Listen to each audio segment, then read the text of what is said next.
We're nearing the end of our devotion series with the book The Passion of Jesus Christ by John Piper. We're now at devotion number 48, and we're looking at different reasons why Christ suffered and died, focusing on the Lenten season and his passion. Today we see an unlikely reason, at least one that doesn't immediately jump to our tongues when we think of the cross and the suffering of Jesus. We see that Christ suffered and died today for his joy and for ours. Now, Christians take pride in the cross of Christ. Christians look at the cross of Christ as a symbol of hope and victory, but that's not the way it is for most of the world. And even if you are a Christian, chances are you don't typically look at the cross and think of joy. But Piper brings out this thought from a very important passage that talks about the death of Jesus Christ. It's Hebrews chapter 12, verse 2. And for our reading purposes this morning, I'm going to read Hebrews 12, verses 1 to 2. Therefore we also, since we are surrounded by so great a cloud of witnesses, let us lay aside every weight and the sin which so easily ensnares us, and let us run with endurance the race that is set before us, looking unto Jesus, the author and finisher of our faith, who for the joy that was set before him endured the cross, despising the shame, and has sat down at the right hand of the throne of God. We see here in these verses that Jesus Christ went to the cross for joy. For the joy of fulfilling his Father's will. For the joy of redeeming sinners from death. For the joy of leading us to live in heaven with him in eternity. There are many indications of joy at the cross of Christ. You just have to look at it from the right perspective, and that perspective always starts with the author of our salvation, Jesus Christ. But there's a neat thing about the Hebrews passage too that reminds us that this joy of Jesus is something that is in our lives today. It's something that governs our lives today.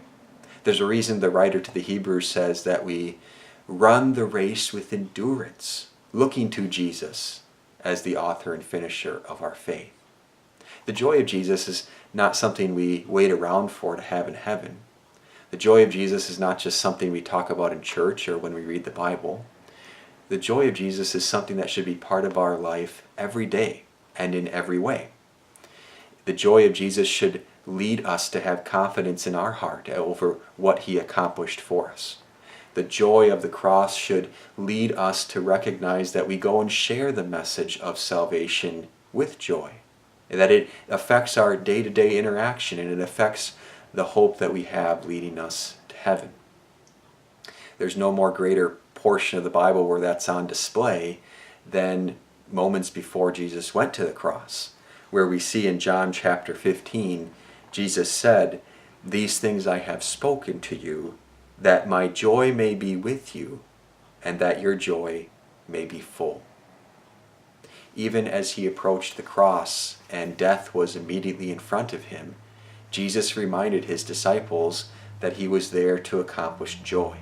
Not just joy over the work that Jesus would do, not just joy over fulfilling God the Father's will and accomplishing salvation, but joy so that we may have it in our hearts, so that our joy may be full. Now we have to be careful sometimes when we make that comparison between the joy our Savior has and the joy that we have as believers. Piper seems to sort of equate those two things as if they're exactly the same. The joy that we have as a believer certainly follows and is led by the joy that Jesus has as our Savior, but they're not one and the same. Certainly the way that Jesus experiences the joy of the cross is going to be different than the way I experience it. He is God. He is the Savior. He's the one who died on the cross.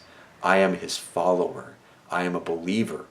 I am led by him. I imitate him by faith. I follow his example.